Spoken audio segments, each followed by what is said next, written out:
দর্শক এই বিষয়ে আরো খবর জানাতে ফোনে আমাদের সঙ্গে এই মুহূর্তে সরাসরি যোগ দিচ্ছেন সহকর্মী সামিউল আলম।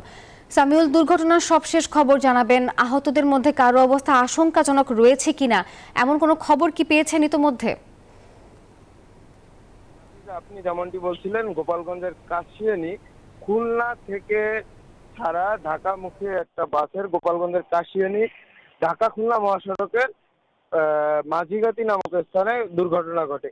এই সময় নিহত হয় ৫, আহত ২৫। এদের মধ্যে গোপালগঞ্জ কাশিয়ানী স্বাস্থ্য কমপ্লেক্সে এবং মোকশেদপুর স্বাস্থ্য কমপ্লেক্সে চিকিৎসাধীন রয়েছে। এছাড়াও আপনার উন্নত চিকিৎসার জন্য ৭ জনকে ফরিদপুর মেডিকেল কলেজে পাঠানো হয়েছে। এই সময় সড়ক দুর্ঘটনায় যান চলাচল ১ ঘন্টা বন্ধ ছিল। পরে পুলিশ ও স্থানীয় জনগণ এসে যান চলাচল স্বাভাবিক করে। এই ছিল গোপালগঞ্জ থেকে সর্বশেষ।